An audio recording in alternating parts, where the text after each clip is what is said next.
CM ಪುತ್ರನಿಗೂ notice ಕೊಡ್ತಾರಾ DK?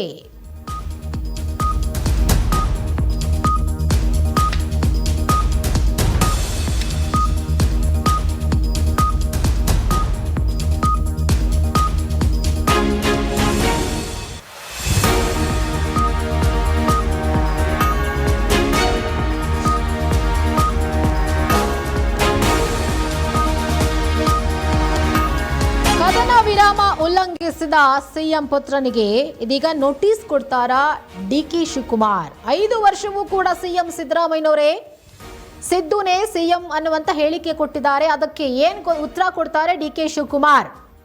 5 ವರ್ಷವೂ Siddu CM ಅಂತ ಹೇಳಿ ಸಿಎಂ ಪುತ್ರ ಸ್ಟೇಟ್ಮೆಂಟ್ ಕೊಟ್ಟಿದ್ದಾರೆ. ಯತೀಂದ್ರ ಸಿದ್ದರಾಮಯ್ಯನವರು ಸ್ಟೇಟ್ಮೆಂಟ್ ಕೊಟ್ಟಿದ್ದಾರೆ. ಅದಕ್ಕೆ ಡಿಕೆ ಶಿವಕುಮಾರ್ ಅವರು ಏನು ಉತ್ತರ ಕೊಡ್ತಾರೆ? ಹಾಗಿದ್ರೆ ನೋಟಿಸ್ ಕೊಡ್ತಾರಾ ಅನ್ನುವಂಥ ಪ್ರಶ್ನೆ ಎದ್ದಿದೆ.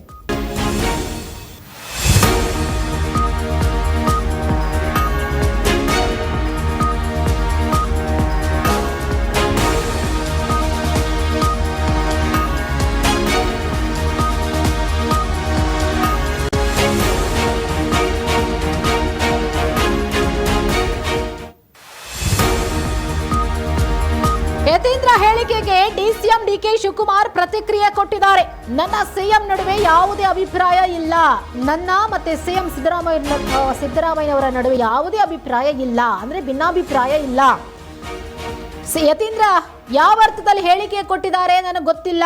ನಾನು ಯತೀಂದ್ರ ಜೊತೆ ಮಾತನಾಡ್ತೀನಿ, ಹೈಕಮಾಂಡ್ ಜೊತೆಗಿನ ಮಾತುಕತೆ ಹೇಳೋದಕ್ಕೆ ಸಾಧ್ಯ ಇಲ್ಲ ಅಂತ ಬೆಳಗಾವಿಯಲ್ಲಿ ಡಿಸಿಎಂ ಡಿಕೆ ಶಿವಕುಮಾರ್ ಹೇಳಿಕೆಯನ್ನ ಕೊಟ್ಟಿದ್ದಾರೆ. ಒಂದ್ ಕಡೆ ಯತೀಂದ್ರ ಸಿದ್ದರಾಮಯ್ಯನವರು 5 ವರ್ಷವೂ ಸಿದ್ದರಾಮಯ್ಯನವರೇ ಸಿಎಂ ಆಗಿ ಮುಂದುವರಿತಾರೆ ಅನ್ನುವಂಥ ಸ್ಟೇಟ್ಮೆಂಟ್ ಕೊಟ್ಬಿಟ್ಟಿದ್ದಾರೆ. ಇದು ಒಂದ್ ಕಡೆ ಕದನ ವಿರಾಮ ಉಲ್ಲಂಘಿಸಿದ ಹಾಗೆ. ಈ ಒಂದು ಸ್ಟೇಟ್ಮೆಂಟ್ಗೆ ಡಿಕೆ ಶಿವಕುಮಾರ್ ಅವರು ಏನು ಉತ್ತರ ಕೊಡ್ತಾರೆ? ನೋಟಿಸ್ ಏನಾದರೂ ಕೊಡ್ತಾರೆ ಯತೀಂದ್ರ ಅವರಿಗೆ ಅಂತ ಹೇಳಿ ಪ್ರಶ್ನೆ ಬಂದಾಗ ಅದಕ್ಕೆ ರಿಯಾಕ್ಟ್ ಮಾಡಿದ್ದಾರೆ ಡಿಕೆ ಶಿವಕುಮಾರ್. ನನ್ನ ಮತ್ತೆ ಸಿಎಂ ನಡುವೆ ಯಾವುದೇ ಭಿನ್ನಾಭಿಪ್ರಾಯ ಸದ್ಯಕ್ಕಿಲ್ಲ. ಯತೀಂದ್ರ ಅವರು ಯಾವ ಅರ್ಥದಲ್ಲಿ ಹೇಳಿದ್ರೋ ನನಗೆ ಗೊತ್ತಿಲ್ಲ, ನಾನು ಅವ್ರ ಜೊತೆ ಮಾತಾಡ್ತೀನಿ ಅಂತ ಹೇಳಿ ಡಿಕೆ ಶಿವಕುಮಾರ್ ರಿಯಾಕ್ಟ್ ಮಾಡಿದ್ದಾರೆ. ನಮ್ದು ತಿಳಿಯಿದೆ. ನಾನು ಚೀಫ್ ಮಿನಿಸ್ಟರ್ ಅಲ್ಲಿ ಯಾವ ತರದ ಭಿನ್ನಾಭಿಪ್ರಾಯ ಹಿಂದೇನೂ ಇಲ್ಲ, ಇವತ್ತು ಇಲ್ಲ, ಮುಂದೇನೂ ಇಲ್ಲ. ಅವ್ರು ಏನ್ ಹೇಳಿಕೆ ಕೊಟ್ಟಿದ್ದಾರೆ ಅನ್ನೋದು ನನಗಿನ್ನ ಅರ್ಥ ಇಲ್ಲ. ಅರ್ಥ ಆಯ್ತಾ? ನಾನು ಅವ್ರ ಹತ್ರ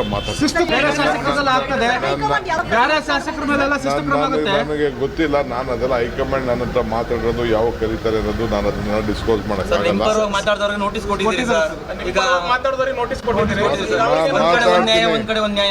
ಖಂಡಿತ ಮಾತಾಡೋಣ ಯಾವಾಗಲೂ